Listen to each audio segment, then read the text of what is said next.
Well, we're back for some Bleach Soul Resonance, and this is going to be a bit of a roundup video. We're almost a week or so, I want to say maybe, no, we're not a week or so. We're 4 days, 5 days-ish into the Gin celebration, so coming up on it, but not quite there. And I want to do a roundup of things that have changed with my account, levels, Jade, you know, stamps I've gotten, etc., etc. So we can see here I'm level 68, so if you're a free-to-play player and you do not spend on stamina, which I do not, except I guess one time I accidentally needed, I thought there would be a like, hey, would you like to confirm that you're spending this, so I could make a point in a video, but instead it just takes the Jade. So do not press that button because it does not ask you if you want to confirm. But level 68 seems to be about where you will be if you've just been playing every day, you've been spending down all your stamina. We can see here I just got on for the first time today, so I've got quite a bit. We did get nourishers in the mail, which is nice. I'm sort of saving them because I don't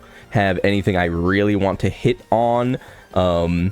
The weekly supply of corridors reset. I am holding a guarantee. I probably will hold this until the 16th or whenever the update comes, because I just don't see any reason to actually use it. There's no value in it, right?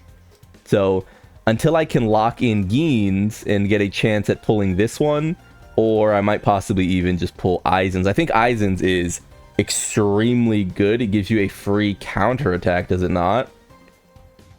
I'm pretty sure it does. There's something, yeah, when a counterattack from switching is triggered by the passive. There's something in Aizen's kit that gives him a counterattack, I believe, and I think it might be this, I think it might be his core stamp, but I could be misremembering. I only remember it happening when we were doing that one trial of his where you could use him as a limited character, because my Aizen cannot do that. So unless I'm literally crazy, like I could just be wrong, but Aizen seems really good.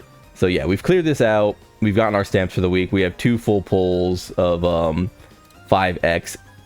Just to remind people, I would be using only 5x. I think there is something to the effect that you can only really get the hidden passage randomly if you're at 5x, but I could be wrong. That might be misinformation that was sort of spread by another YouTuber I just randomly see. I'm not going to call him out because I don't want to be like, go here, you'll hear it. I'll just say that I saw it very early on in the game, so I have been mostly, predominantly using 5x.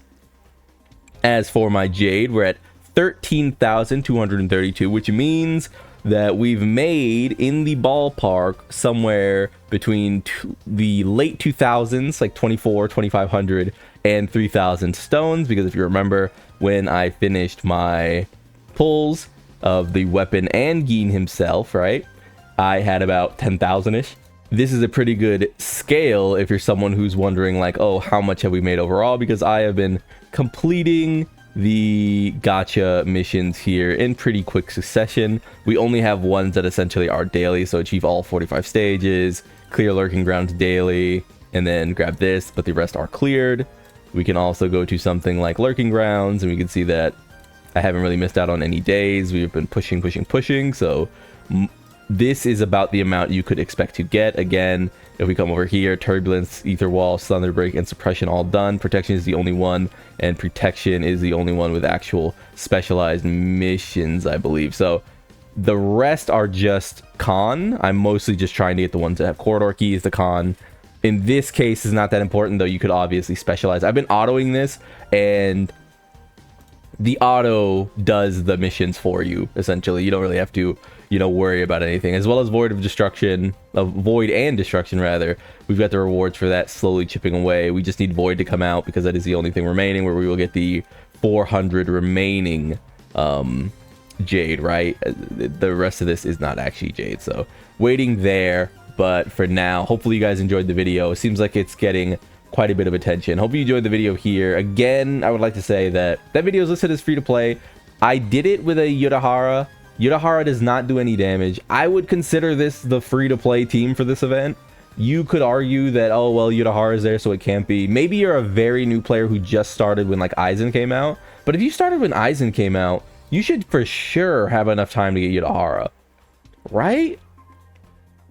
Maybe I'm tripping, but I'm pretty sure you should have just selected Yudahara for your first, like, 50 pulls and gotten him. There's no one else to pick. There's literally no one else to pick, so there is that. I would consider that quite free to play, though. You know, I haven't seen anyone push back against it or anything, so it's not like I'm like, oh, I'm defending myself. I'm just, you know, covering all my bases. What else has happened for my account lately? Going to character, we actually did pull one more time on gacha here. So we didn't pull on the limited, we actually pulled on the standard. In this case, we're holding strong with standard. I have not been purchasing gacha tickets of any kind from the shop in terms of free-to-play gacha tickets here. With my free-to-play currencies, just the weekly. So, you know, this is to say I haven't been purchasing it with like exchange materials like here, but we did just reset this shop, which is right here. So we did reset this shop recently. Make sure you grab your monthlies, and we also reset this one weekly, and we grab those as well as this one right here, right? So with all that together, we ended up at 51. So nice free-to-play haul there. If you are someone who is now saving the standard tickets like I am, 50 is about my limit so far. Like I've not pulled this since saying I'm not pulling on the standard banner anymore after getting Ikaku. So 50 is my limit. If you have more than 50, then your summons probably went better than mine, because I don't know how you got more than 50, but 50 is a nice little buffer in case they update the standard banner. And we have switched our stamp here. So spoiler alert, I guess, on that one. We did not have it, but you can see Komamura went from 18,000, I believe, to 21,000, because we finally do have his dark armor weapon stamp. After Komamura releases a technique, quickly tap the basic attack button for a follow-up attack, which deals 400% of attack and grants 1 stack of build-up. This attack counts as a technique.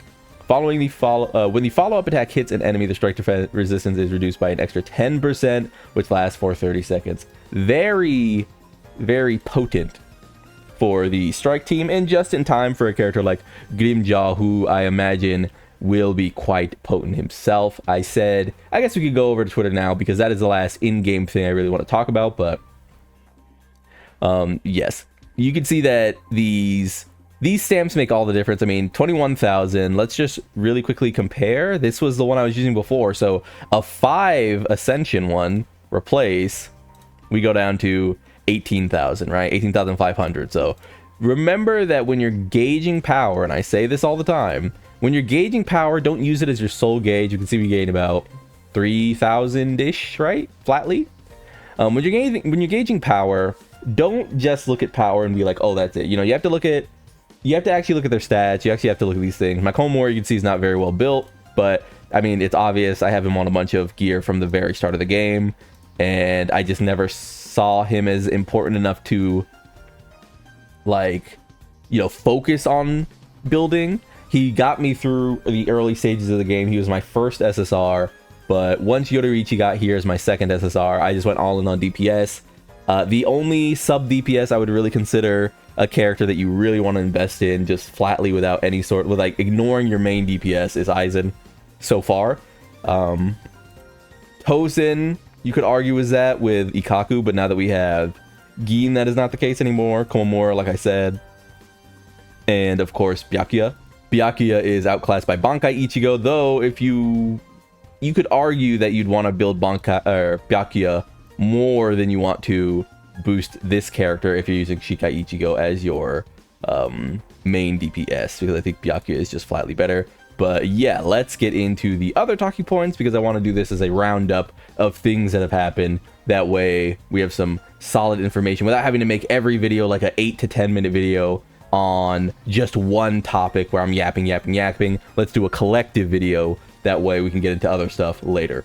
And we are back. We're just gonna, you know, do a quick wrap up here. So Gin's banner brought Bleach Soul Resonance to number 4 in revenue rankings in China. Keep in mind there's a web store event that has a $400 cap going on, so whales probably spent exclusively on web store, not counted on this chart. So we can look here, and we pull in.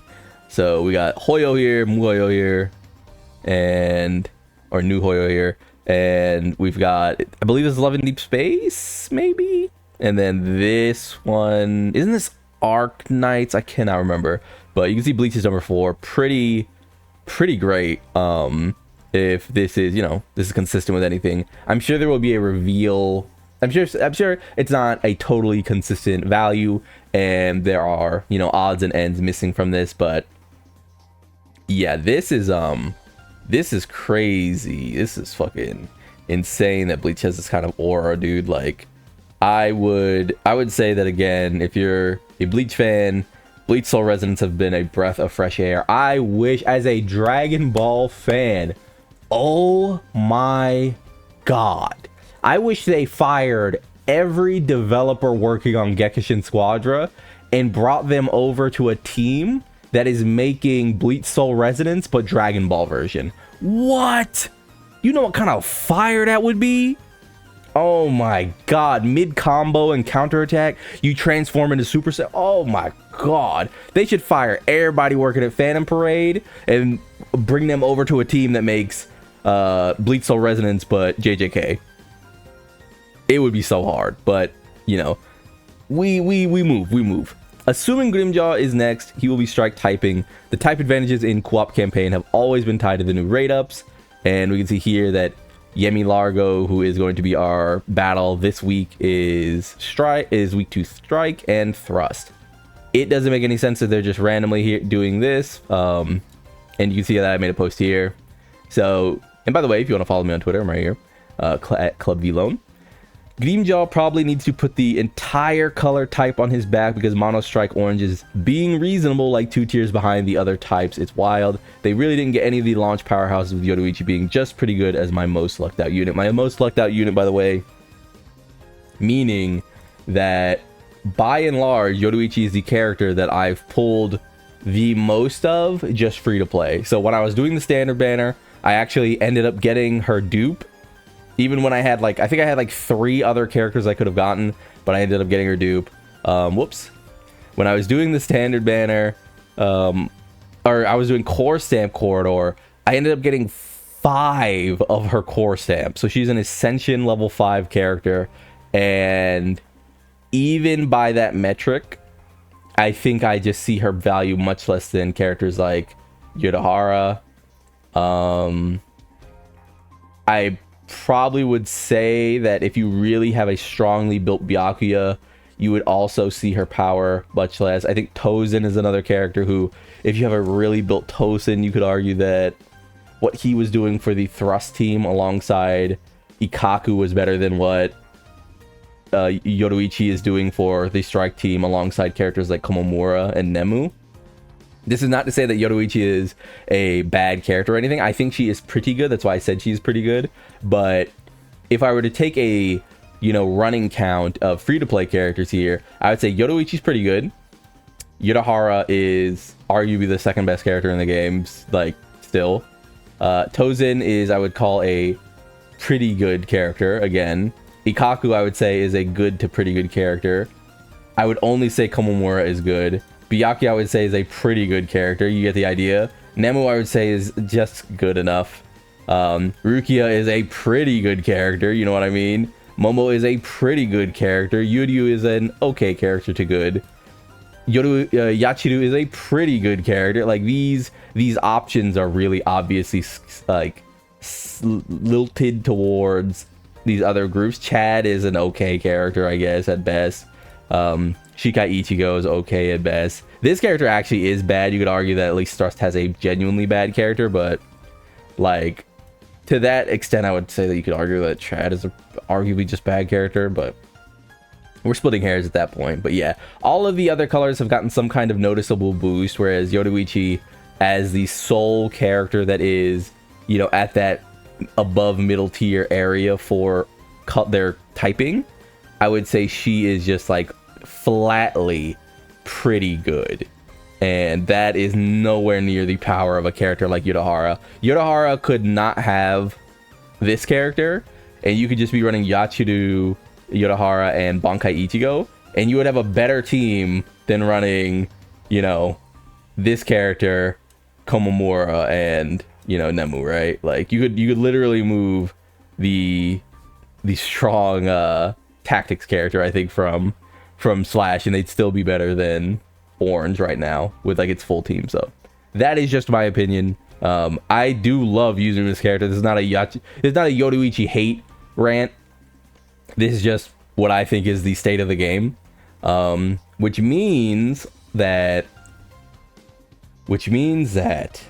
this character becomes very hard to skip for people because he's already very hype, and now he's very hard to skip if he is coming. And it makes sense that he is coming because we do not have orange/strike representation in the game. We just have the launch roster, and it would be very odd if, for whatever reason, we didn't get any sort of boost to the one color who definitely needs it the most. It is sad in that case to see Yoruichi be sidelined, because what I would have preferred to see is Mayuri or Soifun come into the game and be like a sub DPS or support. But what that then means, like I said, is if we're sidelining Yoruichi, who is already good enough, Grimmjow needs to be so good that he by himself carries mono orange. And while you can say like, okay, well, you know, not every character is going to be mono, because, you know, Yorahara can go on their team because he just raises crit damage. And it's like, yeah, sure. Aizen can go on their team because he's just the best character in the game. Sure, you can do that. But when it comes to the like actual like state of the game, I still haven't even like gotten into this yet, but when it comes to the state of the game, where it's like, okay, Rangiku isn't out, so I need to run my thrust team. That makes sense, right? So I go to team preset and I click my thrust team. Okay, if I don't do this team, then I would bring an Aizen. Okay, well, now how do I do my spirit team? So I'm just going to use this team, but like, what do I support with here? So I need Yorahara. Okay, so I do Yorahara there, which means when I go here, it's at least easy. I'm just going to click, yeah, there it is. I'm just going to pick Aizen, Hitsugaya, and Momo. Okay, that's fine. Imagine this is orange. This is just it. You know? Like, I don't have Yorahara because he needs to do on thrust. And I need to use him on the thrust side because I want to score the highest here with the actual, like, boosted rates of the 20%. So, it is one of those things where you could be like, well, you just bring Yorahara, but I mean, ultimately, you can't just bring Yorahara everywhere. That's why he's the best character in the game next to Aizen. Because you could say the same for Aizen, where it's like, well, just bring Aizen. And it's like, okay, but, you know, at some point, we actually do need to address that Orange is severely behind. So, yeah, I do think it's sad that we could see Yoruichi being benched instead of one of the support characters when Yoruichi is pretty good. I think the only thing holding Yoruichi back, again, is a focused dominant support or sub DPS for Orange, but it is what it is.